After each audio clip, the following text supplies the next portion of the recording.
I'm your host, Dylan, joined today by my co-host, Adrian. Say hi, Adrian. Why are you stealing my show? You invited me on for every episode. It's our show at this point. Fair enough. Fair enough. But no, welcome back to ADHD Adventures, everybody. If you don't know or just sitting in, this is a show about our hyperfixations. We just talk about what we love, what we do. Yeah, we just goof around sometimes too. So today's episode, film. This isn't just strictly movies. It's also just like any kind of media. So movies, TV shows, even if it's not like on TV, just any kind of series. So, what's your favorite movie, Adrian? Movie. Well, this is about films, so That is true, but you asked movie specifically. Yeah. Well, movie, film, I mean, it's the same general topic. Favorites? I don't know if I have favorites. Really? Yeah. I used to love like some live action stuff, like, you know, you have Pirates of the Caribbean, Star Wars, whatever. Harry Potter. I was a big fan of Harry Potter. I've lately gotten into more animated things, though, because lately it feels like a lot of the stuff that is real is just the same. We've all seen what happened after Avengers Endgame. Yeah, that too, because a lot of the stuff I was into the older Marvel. Yeah, the older Marvel still kind of holds up, yeah. Yeah, newer Marvel kind of Does not. dropped the ball. It's Deadpool and Wolverine. Yeah, that's true. Deadpool and Wolverine was good. It's like the diamond in the rough, man. We just get to Accurate. make film references this whole time. They're apparently coming back though with Fantastic Four. Really? Yeah, like apparently Fantastic Four is really good, and people are actually hyped again for Avengers Doomsday. Oh yeah, where Robert Downey Jr. is playing Doom. Yeah, they're excited for that one. They're excited for whatever the other one is. There's a third one, but I don't remember the name of it now. Couldn't tell you. But you said you're into like animated stuff now. Yes, I'm gonna do a lot of more animated stuff. You know, Glitch Productions. I know Glitch Productions. I have their Glitch Direct saved in my Watch Later playlist because it's not live yet, and I'm waiting to watch it. Glitch Productions, for those who don't know, is an Australian-based animation industry, basically. Production team, at least. And it started, actually, as a YouTube channel that was originally known as SMG4. That's so nice. And SMG4 made goofy, silly little edits using, like Gmod I and think it was Mario Gmod characters. Yeah, it was Gmod and like Mario characters to do funny little skits and stuff. Yeah. And now they kind of have the animation industry at a chokehold, I believe. At least Pretty much. At least So, on like YouTube and stuff. I gotta be honest. I want to take some of this first segment actually talking about Glitch, just because Absolutely. just because of how much of an impact they've done and like where they started, because they do deserve that recognition. So Glitch started way back with SMG4. Obviously, it was just little stupid, silly little things with Mario and all that, and it grew. They ended up making that a series in and of itself, and eventually they made Watfy, and it was basically like Mario versus SMG4, and it would have like it was basically like a yearly thing that they would do, and every year they make a new one. In one of them, they had a rap battle.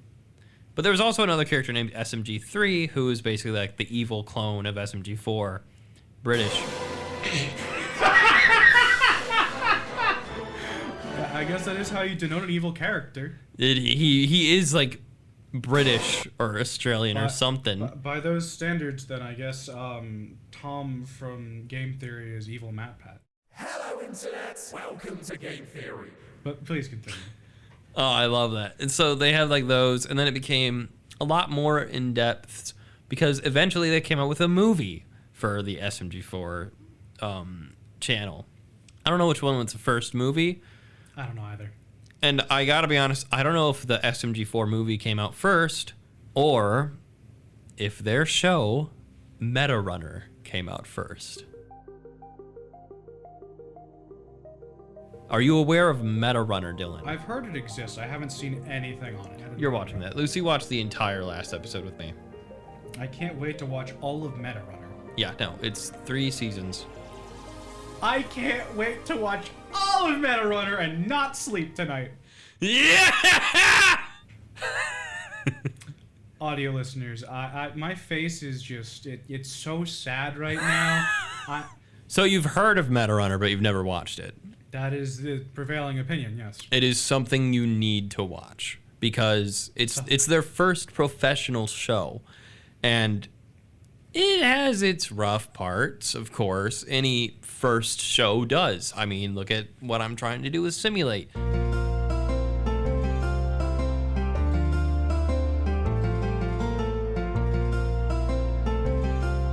I look back on it because I wrote this like when I was 18 out of high school, fresh out of high school.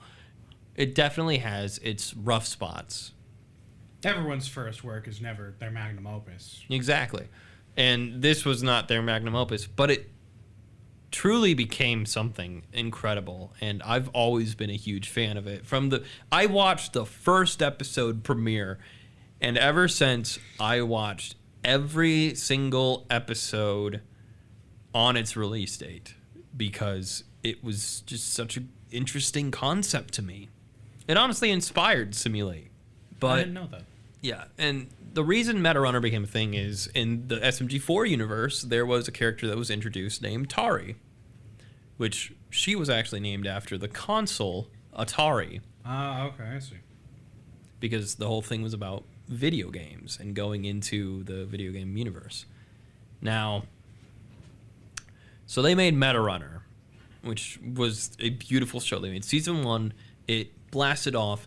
I watched a video about it. It cost them about $1 million,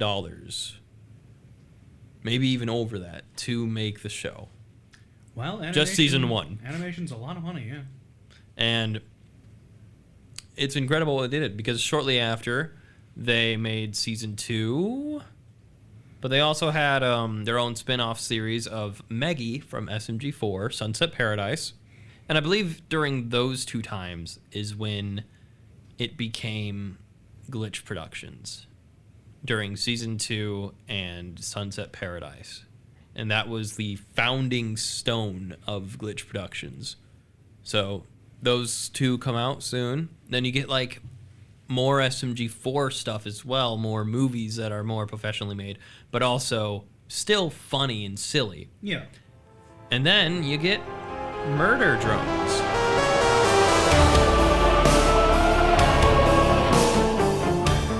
Maybe. Now, Murder Drones came out, and it was incredible. It shook the internet. Oh, yeah. I think there's still people that have murder drone profile pictures. Oh, yeah, definitely. There's still people that are obsessing over it. I'm wondering if it does ever get a second season. I don't think so, I think the story was concluded in those, 8 episodes. Yeah. But I think that was the goal. Such a good show. But, so after you do Murder Drones, they are also at the same time doing Meta Runner Season 3, the final season, which is definitely an interesting one. It's incredible because...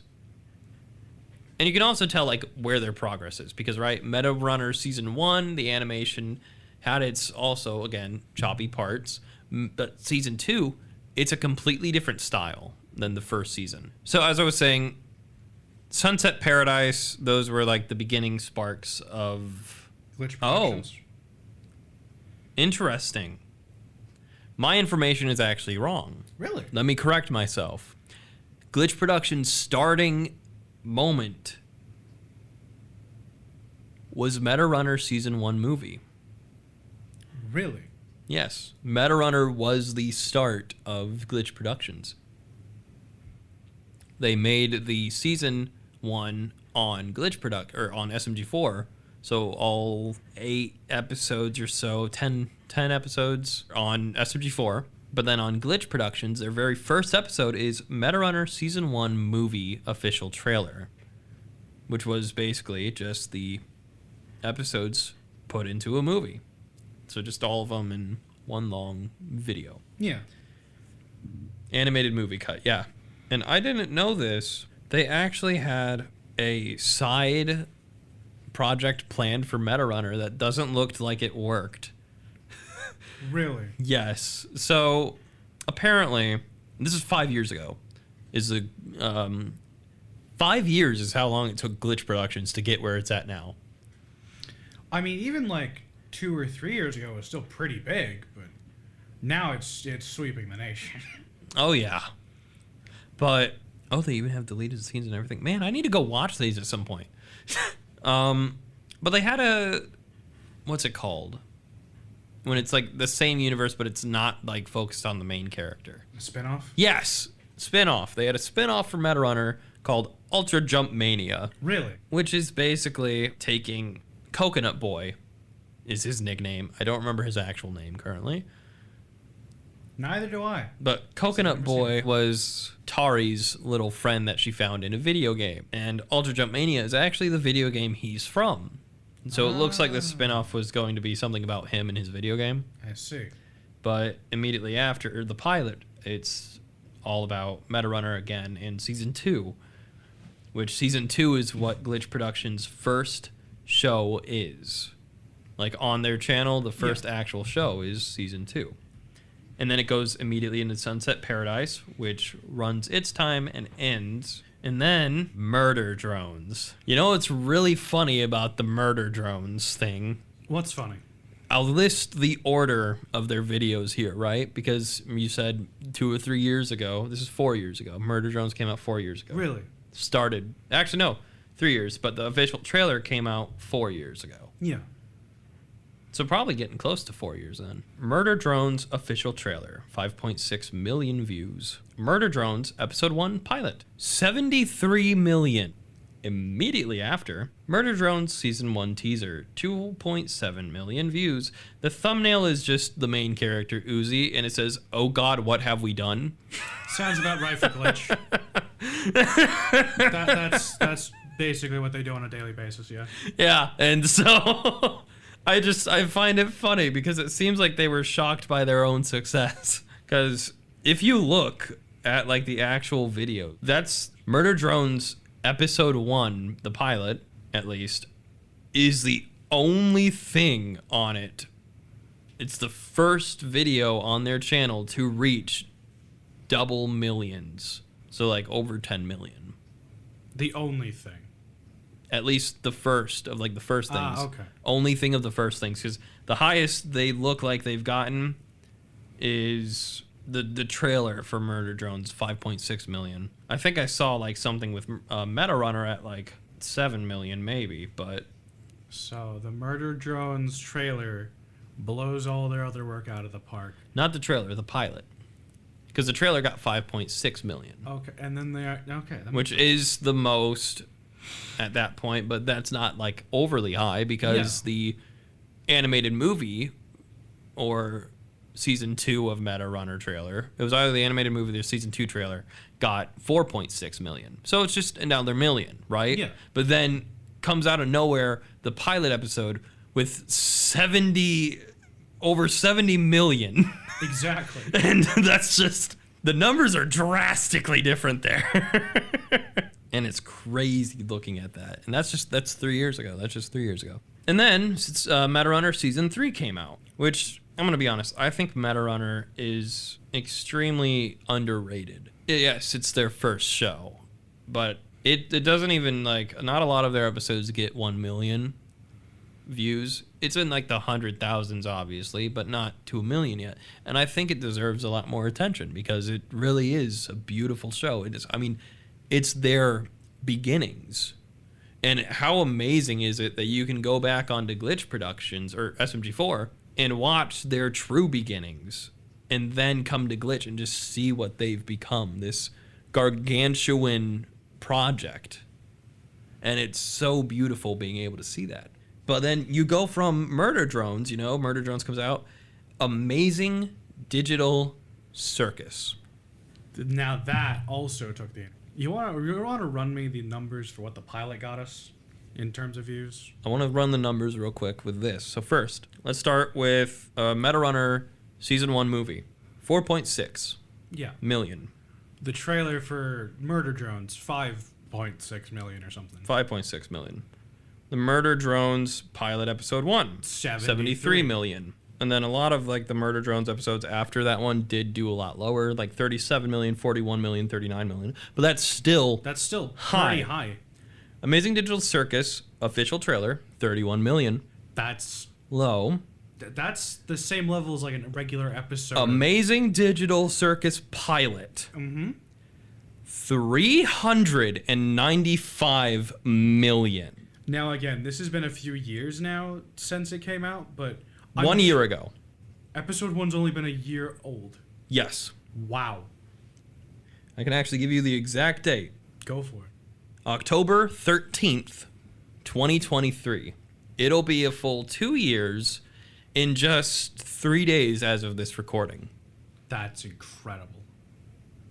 Happy almost 2 years, Amazing Digital Circus. Wow. Yeah. So you can see like the jumps in like viewer count just in the like season, like the pilot episodes of this stuff. And episode 2, 168 million. What's the most recent episode sitting at just for clearance? Yeah. We can cover the other series they've started, like Most recent episode 6, yeah. 83 million. It has only been like a month, so it makes sense. But that's still pretty high for like a month. All right, now what else has Glitch Productions put out since starting the Amazing Digital Circus? And Well, season 3 of Meta Runner came out around the same time Murder Drones was beginning, like after the pilot. So you had season 3 come out same time, finished before episode 2 of Murder Drones came out. So it went the first episode of Murder Drones, then Meta Runner season 3, then the rest of Murder Drones, at least until episode 6 of Murder Drones. Then the Amazing Digital Circus came out with episode 1, the pilot.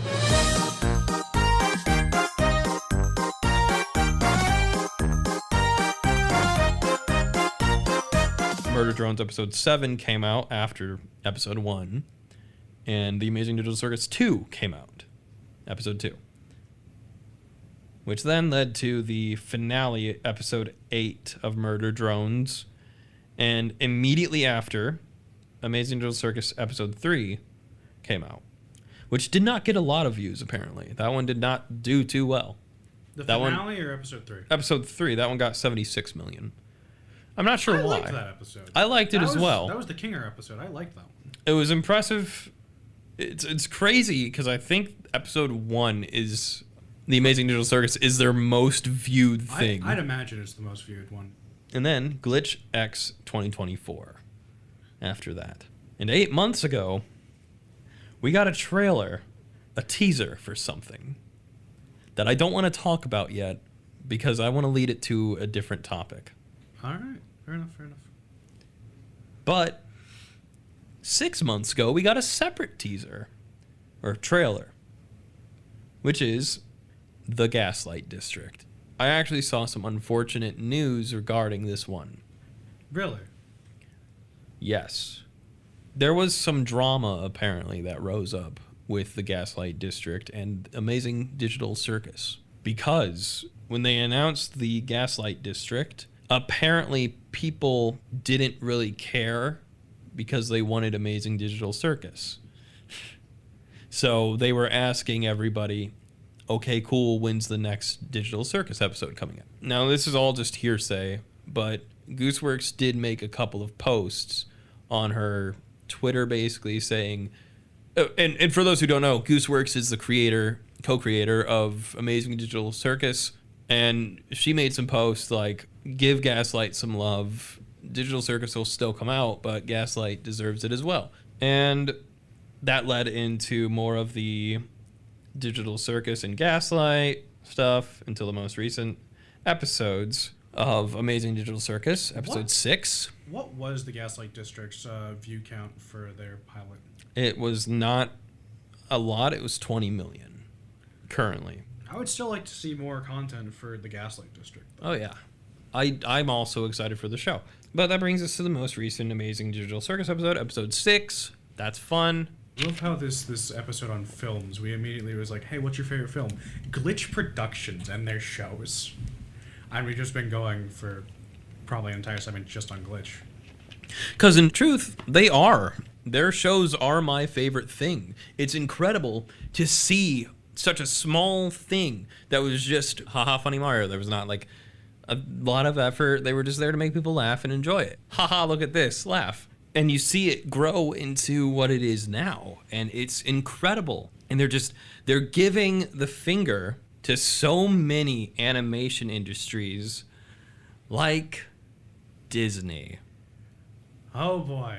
Which perfectly segues into the next show and the teaser that dropped that I wanted to mention. Dana Terrace's Knights of Guinevere. You know who Dana Terrace is. She was the creator of the popular Disney show, The Owl House, which, for those of you who don't know, was cut tragically short of its promised lifespan on the Disney Channel.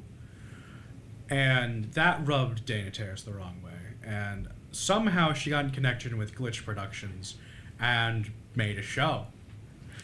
Knights of Guinevere. Which, gotta say, never really watched like the trailers or anything. Watched the pilot, loved the pilot.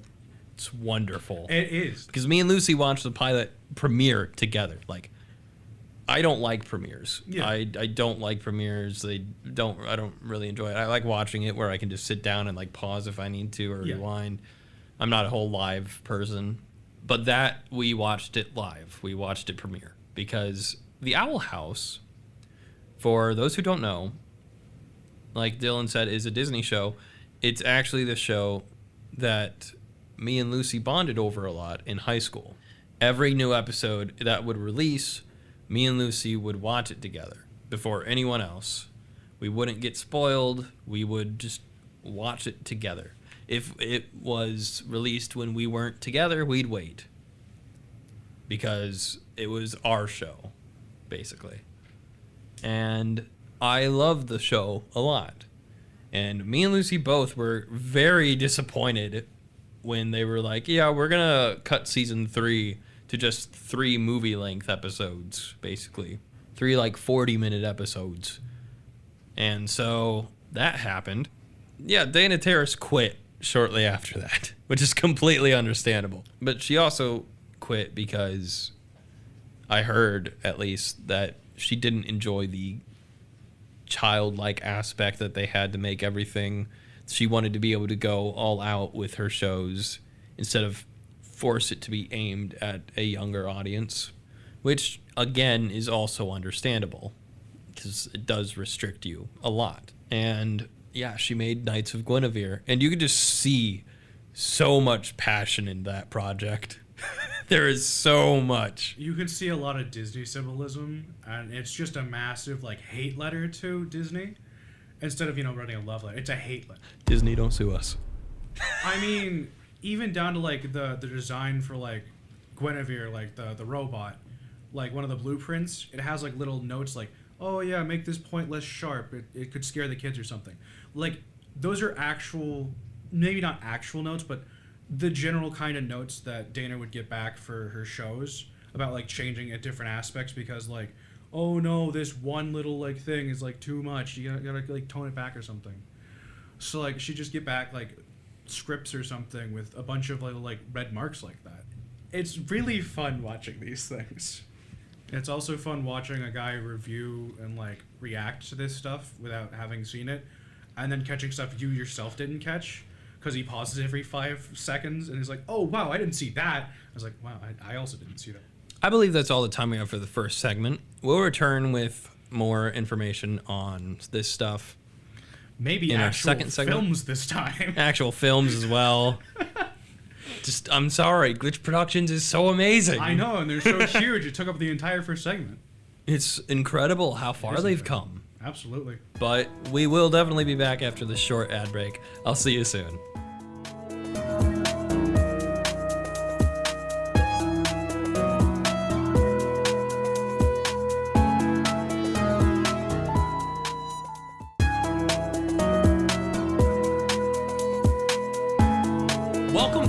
show. Welcome. We talked a lot about Glitch Productions, so let's talk about films. Handing the reins over to me, Mr. Doesn't Have a Favorite Film. All right. I really don't. It's hard to enjoy like any kind of live action things. Yeah, films don't have to be live action. They can be animated. They can be like mixed media. They can be. Well, then anything from Glitch Productions. Those are my favorites.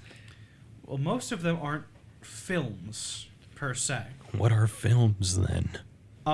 If I had to pick like a traditional film that would be my favorite, I'd have to say Back to the Future. But if we're doing like little indie animation films, Emesis Blue. Oh, Look, man, good film. It also I know has what a lot Emesis of like, Blue is. Yeah, it has a lot of like references to actual like other good films. So take it that's for what you the will. Emesis Blue is the Team TF2 Fortress 2 one. Yeah. It's the TF2 one. It's a good film. I liked it. Plus, it's Team Fortress 2, and Team Fortress 2 films are always fun. I got a film we can talk about. I mean, I can talk about Back to the Future real quick before you can, unless you want to bring up your film. It cut me off. We have to do films too, so I can talk about Back to the Future. Or Go ahead and talk about Back to the Future. I will talk about Back to the Future. Thank you for letting me talk about Back to the Future. So Skyland. No.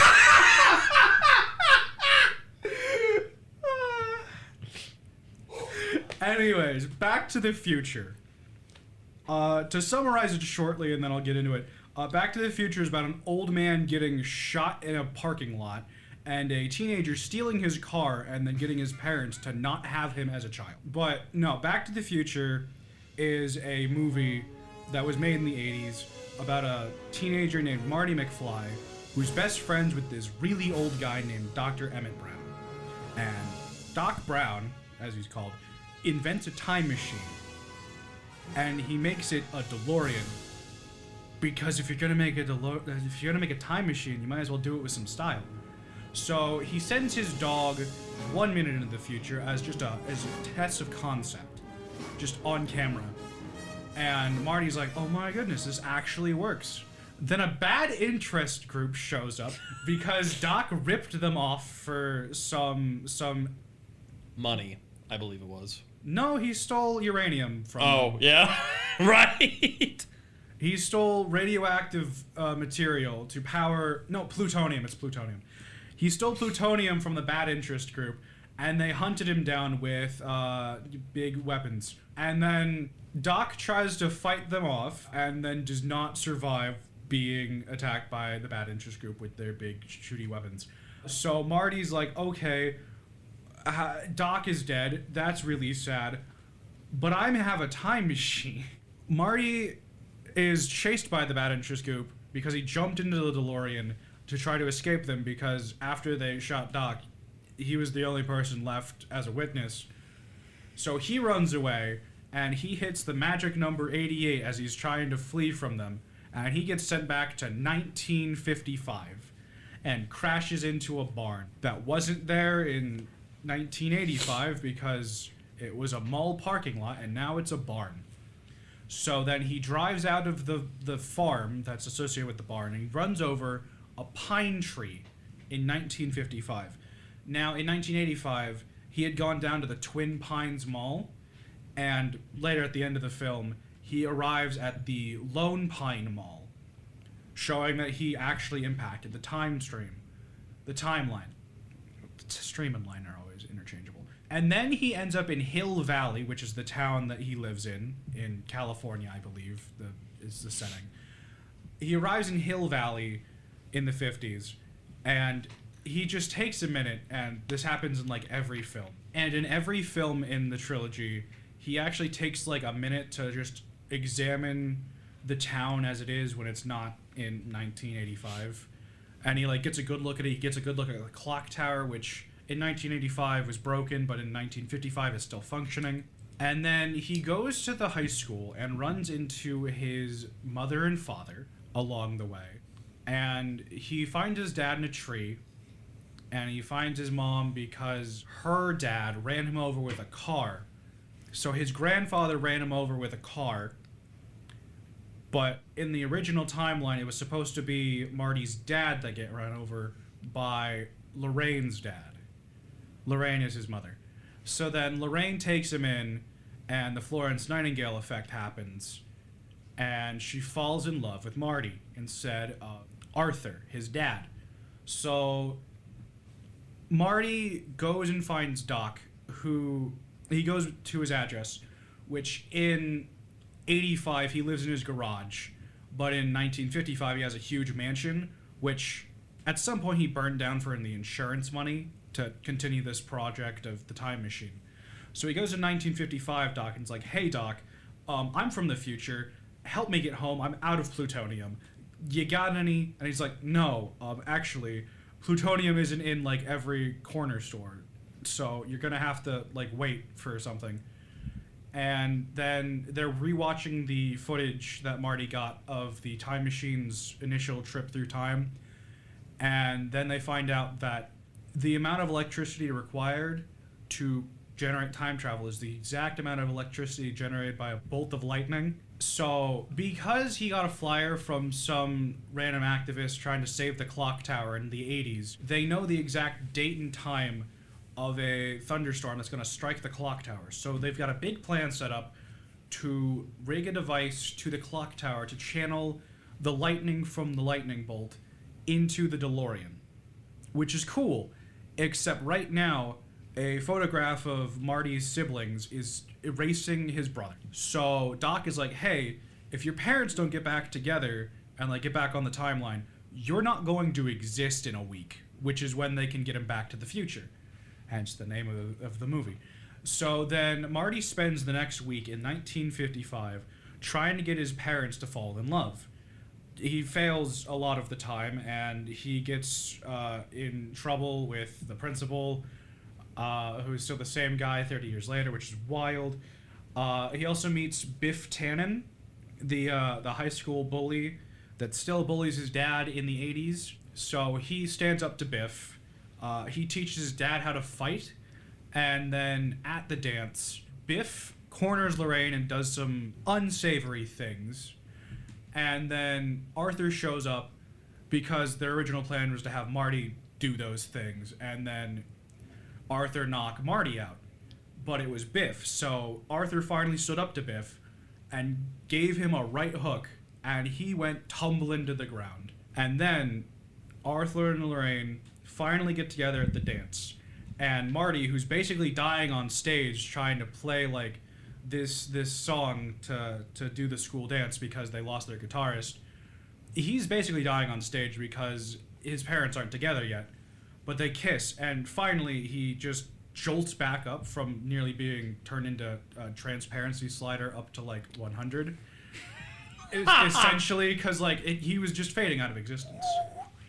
Basically. So he jolts back up and he looks at the photograph again, and his siblings return to the photograph as well. And he's like, all right, we got this. And then he realizes he's about to miss his lightning strike.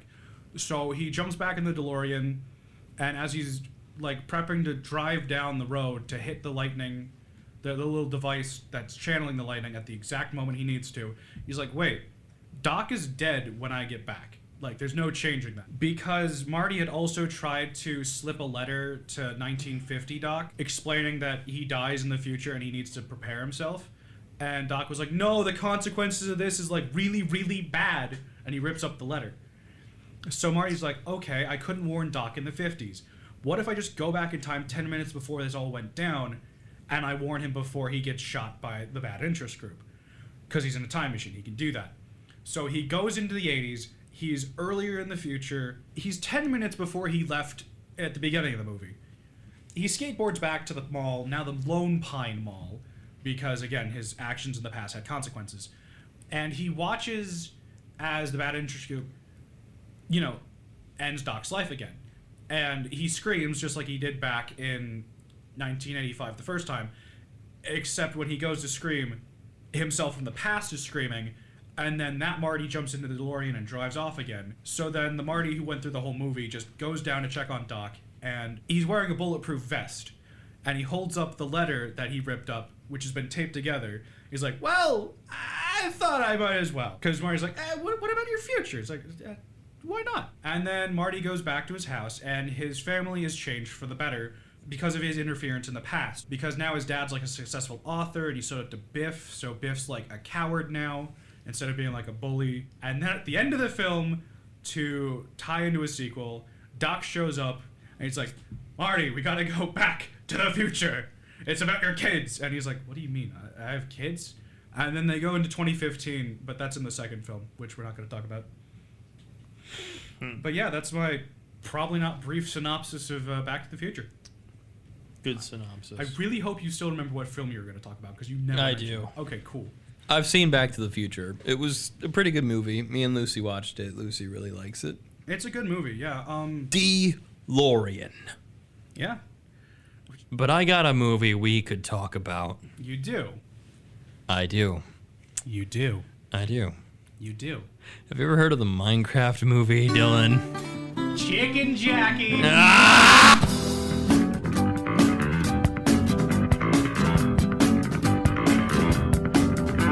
But the Minecraft movie. The Minecraft movie. Whew. I haven't seen this film. I haven't either. No, I have seen it. Oh, I haven't. Oh, I've seen it. I can tell you things if you don't know what's going on. I would like to know what's going on, but I more so wanted to talk about how it's so good it's We bad. can talk about that too, yeah. But I can definitely fill in any plot holes if you need help. Except I How probably... bad is it? It's... How bad is it? I'd say 5.5, 6 at best.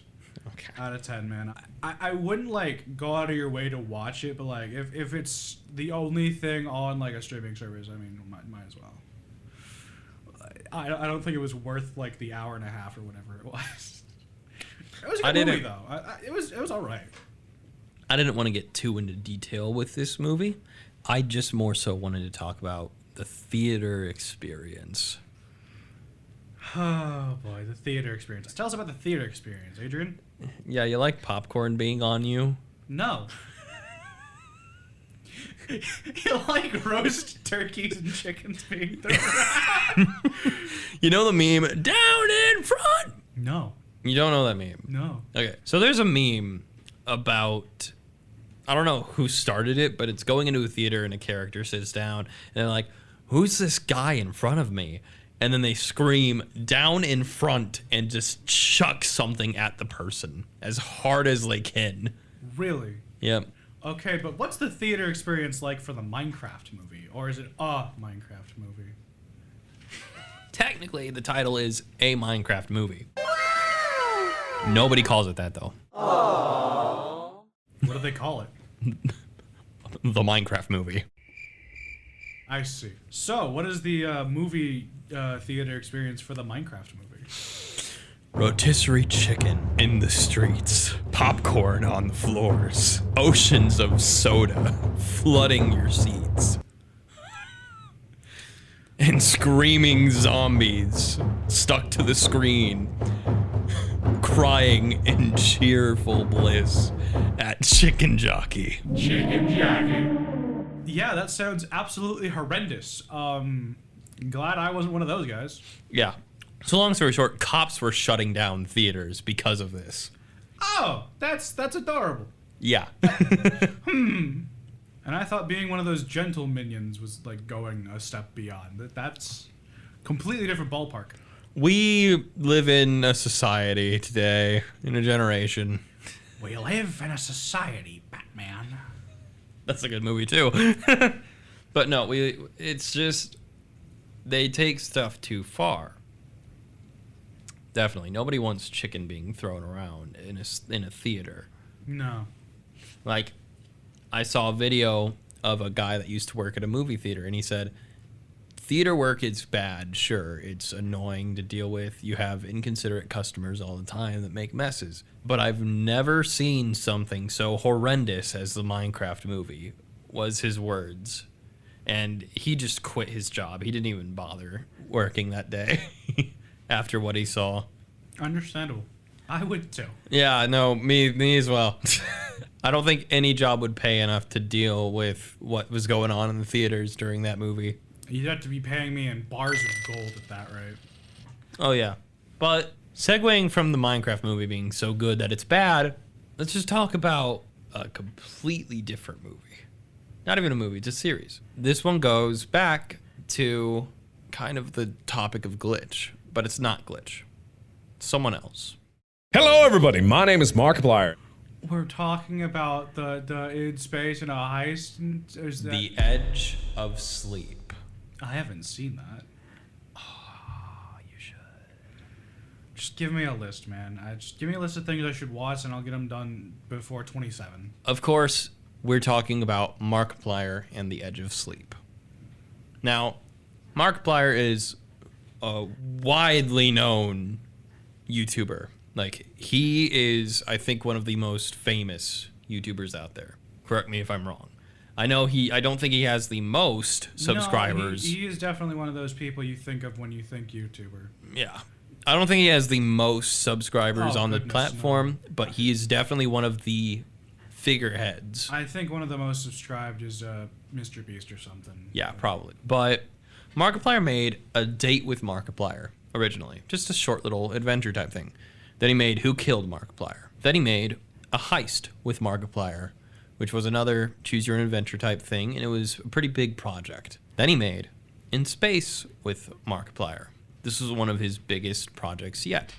But a group he was with, or working with, because he didn't write this one, but he acted in it. The Edge of Sleep. This was originally a podcast series. This was like an audiobook type thing. It's professionally made podcast by Q-Code, so it has a lot of like mixing and audio engineering, a lot of pan audio, which for those who don't know terminology of audio production, panning is like the left and rights that you hear. So maybe something's panned left, which means you'd hear it mostly in your left ear, or panned right, mostly in your right ear, so on and so forth. It also helps with making characters seem distant, or if there's a character that's supposed to be identified as to the left, it's going to come through the left ear more. But it had a lot of that type of stuff. It had very professionally made audio. And Markiplier is actually very audio focused. Like, he likes doing audio work. But one thing he made is The Edge of Sleep, or he helped work on it. He actually edited it. I learned this through Distractable, which is his podcast. I mentioned it before. It's with him, Wade, and Bob. And he mentioned that he was editing Edge of Sleep on that podcast. And something else Markiplier is working on that I'm super excited for when it comes out is the movie Iron Lung. I haven't been this excited about a live-action movie for a long time. Fair enough.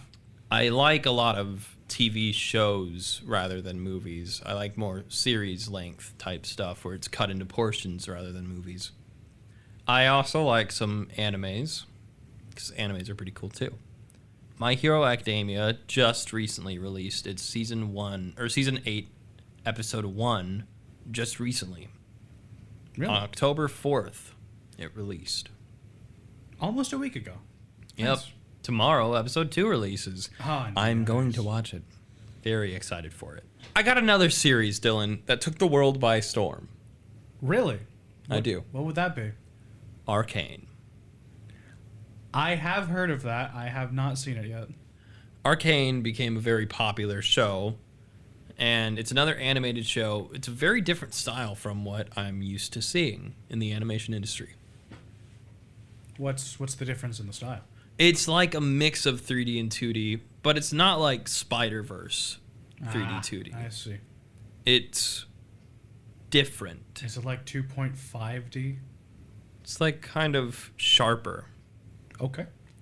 Because like it doesn't have like the rounded faces of 3D animation, but it also doesn't have like the comic book style of Spider-Verse or Puss in Boots: Last Wish. It has its own unique style where everything looks kind of sharp, you know? Yeah. But Arcane is a very beautiful show. It only has 2 seasons, and it's very beautiful. It has a lot of wonderful music and a lot of really good actors in it as well, and characters, and the story in it is incredible as well. And something that I love about Arcane is the way they do the music. The music that is just put to the scene fits incredibly well. Like, they build it from the ground up. And I know that for a lot of movies, they probably do the same. It just feels, somehow it feels like they do it differently.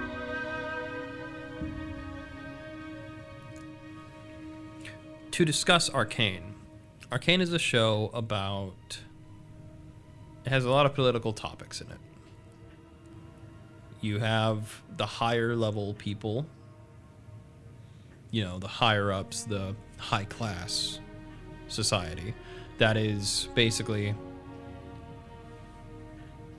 this council per se of education, of knowledge, of wealth, all of that. And then you have the slums. And it's gotten to the point where the higher ups ignore the slums so they can get away with basically anything. Silco is the villain of the story, at least the antagonist of season 1, or one of the antagonists.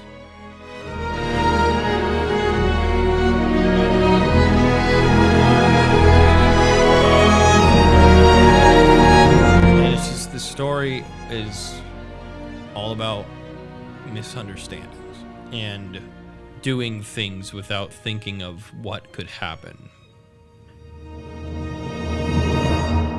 The character Jace messes with magic, the arcane. He finds a way to basically monetize the magic. And that's where the story goes. But Arcane is incredible. It's only 2 seasons. So far we've talked about shows that have had like 1, 2, 3 seasons. Let's talk about a show that's gone on for God knows how long this point. I think 14 or 15 of the original run, and like we're on season 3 of the new one. You act like you know what I'm going to talk about. I feel like I know what we're going to talk about. We discussed it off air. Long before time had a name, the first Spinjitzu master created Ninjago using 4 elemental weapons. Boy, is it good to talk about Legos. In the media episode. Absolutely. Lego Ninjago has been out as a series and continues going on for so long. It's only been out since 2010. So long. It's coming up on like 15 years. Yeah. It will never end. You never know. It might, but it's... You know how many series have tried to replace Ninjago that have failed? Legends of Shima, Nexo Knights. Maybe even Lego Dreams. Maybe Lego Dreams. There was another one. What am I thinking of? Dude. Legends of Shima actually continued too, though. It made it to the end. Legends of Shima was trying to dethrone it, but it got its story in and it was fine. I don't know about Nexo Knights or No, I don't think it was ever finished. I don't know. I didn't watch at all. I just know it was a thing that tried to dethrone Lego Ninjago. Monkey Kid, I think, was trying to dethrone it, and I've now been hearing that like Monkey Kid's like slowing down on like sets, so it might be ending as well, which is another like it's like that meme where it's like the Grim Reaper going to like different doors and like it's like labeled with, you know, whatever it is. Ninjago's the Reaper, and like these like series, it's dethroned that we're trying to dethrone it. And he's just keep going. Yeah. No, it's more so like the Grim Reaper's coming for all these shows. It sees a Ninjago with an open door, and the Grim Reaper's like, I don't even want to go in there. I don't even want to deal with that. Gotta deal with Lord Garmadon if it goes in there, man. yeah, He's scary. Lord Garmadon. Lord Garmadon. But that's all the time we have for this episode. I love Ninjago so much. I feel like we could have just done an entire episode of Ninjago, I'm not even gonna lie. Honestly, yeah. But I'm going to watch... We're going to go watch some of the stuff that we talked about now. I hope to see you all next time. Thank you for listening to my ADHD adventures. I'll see you all soon.